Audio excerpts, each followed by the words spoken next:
रानी गाइदिन्ल्यू का जन्म 26 जनवरी 1919 के दिन नुडकाव गांव के कुबई परिवार में हुआ था। इनके पिता का नाम लोतनलोहड़ था और माता का नाम कलोतनेन्ल्यू था। बचपन में गाइदिन्ल्यू के वीरतापूर्ण कार्यों को देखकर गांव की स्त्रियों को आश्चर्य होता था। उनका बचपन गांव में सामान्य लड़कियों जैसा ही बीता। 12 वर्ष के होने पर गाइदिन्ल्यू को सपने में जीवनाथ के पास जाने की देवी की आज्ञा हुई। उसको सपने में जदुनाथ मंदिर में पूजा करता हुआ दिखाई दिया। उस समय तक वह जदुनाथ के सामाजिक और धार्मिक कार्यों के विषय में बहुत कुछ सुन चुकी थी।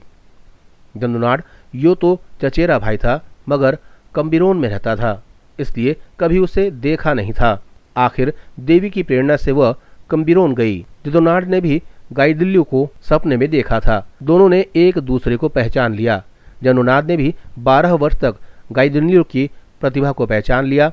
जब 12 वर्ष की बालिका जदुनाथ के पास पहुंची तो वह 22 वर्ष का था। जदुनाथ उस समय तक अंग्रेजों को देश से निकालने का और पूर्ण स्वतंत्रता प्राप्त करने का निश्चय कर चुका था।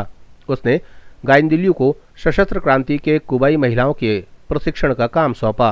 रानी गाइदिन्ल्यू का जन्म नंगकाओ ग्राम रांगमई मणिपुर में हुआ था। वह बचपन से ही बड़े स्वतंत्र और स्वाभिमानी स्वभाव की थी।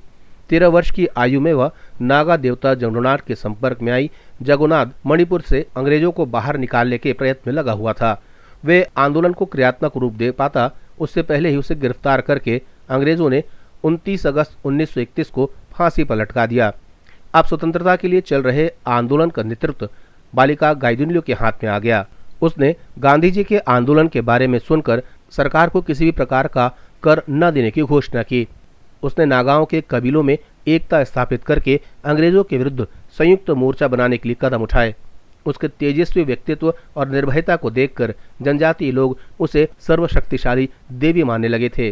उन्हें ताम्रपत्र स्वतंत्रता सेनानी पुरस्कार वर्ष 1982 में, पद्म भूषण 1983 में और विवेकानंद सेवा पुरस्कार भी दिया गया। सन 1991 में वे अपने जन्म स्थान लोंगकाव आ गई, जहां 17 फरवरी 1993 को 78 साल की आयु में उसका निधन हो गया। ब्यूरो रिपोर्ट, जनता से रिश्ता।